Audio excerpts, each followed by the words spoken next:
be sure of all the things that we have believed is a very common reality, if not for each one of us, but for most of us.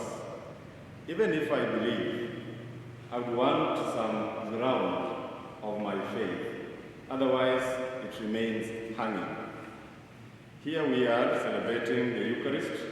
Here we are members of the Catholic family. Here we are believing in the 7 sacraments that we have been given. But the reassurance that what we have believed in is not just maybe something that is merely utopic, something that has no grounds. It's a desire that is rooted in each and every one of us. St. Thomas, whose memory we celebrate today, has received a very negative description in most of our utterances about him. Don't we often talk about the doubting Thomas? But before we blame Thomas, let us look at how Thomas is like every one of us. That desire and our faith reaches a certain level of crisis, a certain moment when a little of some doubt comes in. Suppose what I believed is not true. How true can this be? I need something to reaffirm that what I believed, that I did not believe, a lie. In order to have this conviction, you need an authentic witness.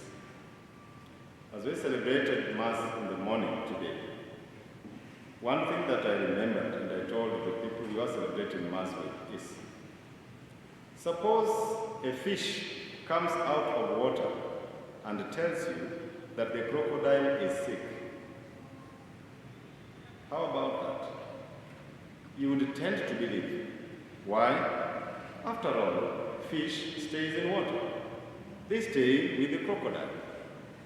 But if a human being walking on his 2 feet told you that the crocodile is sick, you might want to ask, how did you come to know that the crocodile is sick? You would tend to believe the affirmations or the claims made by the fish. We find ourselves in a similar situation. Here we are. We have this deep and dying faith in the Eucharist. That's why our Catholic faith even takes us to the point of adoration. We receive the Eucharist, we eat, and we believe that this is the real presence of Christ. We go to the Adoration Chapel, we are on our knees, adoring the Lord, whose presence is real in the Eucharist. Those who don't have this same faith, what do they tell us? They call us names because they don't share the same faith as we do. Look at our faith in the sacraments, as I said. Look at our faith and our attachment to the reality of the church. We are clinging on to it, even sometimes through a lot of pain and suffering, and we are not letting go. We received this from the apostles, the eyewitnesses of the things that we received. In our office, divine office, the prayers, special prayers that are said by the priests and the religious, in the prayers this morning, we were thanking the Lord for the gift of His Word. We received His Word from the apostles, through the apostles. Some of them wrote it down. We read the Gospel of Mark, the Gospel of Matthew, the Gospel of Luke, the Gospel of John. We read the letters of St. Paul, the apostles. Just a few days ago we celebrated the feast of St. Peter and Paul. So we trust their words. Why? These were eyewitnesses. If they told us to do this in memory of Him until He comes, here we are, obedient to that faith, continuing to do it until the Lord will come. If they taught us that the church is one, holy, Catholic, and apostolic, here we are, and they confirm our faith.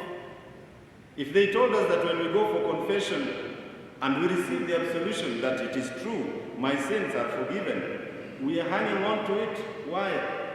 Because it has apostolic foundation. It is based on the apostles. Having received that faith, this faith, when we celebrate it, it is liturgy. Here we are celebrating our faith. But we are also called upon to live this faith. That comes into the spirituality. Your faith put as something that influences your actions. Now it is your way of life, spirituality. This same faith is handed over from one generation to another. That is catechesis. We have our catechists from the General University. They hand on that faith. They are the teachers of that faith. And even parents sharing this reality to be the teachers of faith to their children. Where did you get it? It has apostolic foundations. But having received this faith, it experiences its moments of doubt. Moments when you just want that unless this happens. Like Thomas said it, blame him, but thank him because he is like you, he's like me. We have one who is like us, going through the crisis of faith and being supported by him. Dear brothers and sisters, let us ask the intercession of St. Thomas the Apostle, especially in those moments when our faith appears to be standing on very shaky grounds, that once again we get to be reassured that what we believed, we did not believe in vain. Doesn't this happen even between those who are married? Who among us here, if your husband told you, if you asked your husband, do you still love me? And then he tells you that, I told you on the first day, do you want me to keep repeating it? We just want somebody to keep telling us that you love us. And it makes us feel nice. Even when you are sure, yes, he loves me. But we want always we want to hear it more and more. And this is what the celebration of any of the apostles does for us, to remind us once again that all these things that we have believed, they themselves believe. Our honor and veneration of the Blessed Virgin Mary, they themselves honored the Blessed Mother. Let us continue reassured by the apostolic foundations of our faith. To God be highest glory.